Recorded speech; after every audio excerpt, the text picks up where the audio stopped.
Frustration లో అన్నాడో లేక నిజంగా అలాంటి ఫీలింగ్ ఉందో తెలియదు కానీ ఆ మధ్య ఎన్టీఆర్ అంటే ఎవరు అని మీడియా వాళ్లను ప్రశ్నించి నందమూరి అభిమానుల్ని బాగా హర్ట్ చేశాడు తమిళ స్టార్ డైరెక్టర్ హరి.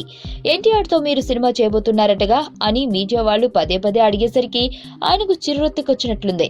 అయితే తర్వాత పొరపాటు తెలుసుకుని సారీ చెప్పినప్పటికీ అతడి మీద నందమూరి అభిమానుల్లో హరి మీద ఇంకా కోపం తగ్గలేదు. ఈ నేపథ్యంలో సింగం 3 సక్సెస్ మీట్ కోసమని హైదరాబాద్ లో అడుగుపెట్టిన హరికి ఎన్టీఆర్ గురించి చేసిన కామెంట్లకు సంబంధించి ప్రశ్నలు ఎదురయ్యాయి. హరి ఈసారి కేవలం సారీతో సరిపెట్టకుండా తనకు ఎన్టీఆర్ అంటే ఎంత అభిమానం చెప్పాడు. అంతేకాదు ఎన్టీఆర్ తో ఒక సినిమా చేయాలని కూడా ఆశపడుతున్నట్లు చెప్పాడు. జూనియర్ ఎన్టీఆర్ నటించిన టెంపర్ సినిమాను తాను చూశానని, అందులో అతడి నటన అద్భుతమని, తాను ఎన్టీఆర్ కు పెద్ద అభిమానిని అని కూడా చెప్పాడు హరి. ఎన్టీఆర్ తో ఒక పవర్ఫుల్ సినిమా చేయాలని చూసినట్లు హరి తెలిపాడు.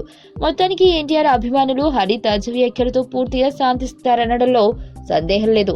మా సినిమాలు తీయడంలో మంచి పట్టున్న హరి దర్శకత్వంలో నిజంగానే ఎన్టీఆర్ నటిస్తే ఒక బ్లాక్ బస్టర్ ఆశించవచ్చేమో. మరి ఈ కాంబో నిజంగానే వర్కౌట్ అవుతుందో లేదో వేచి చూడాల్సిందే.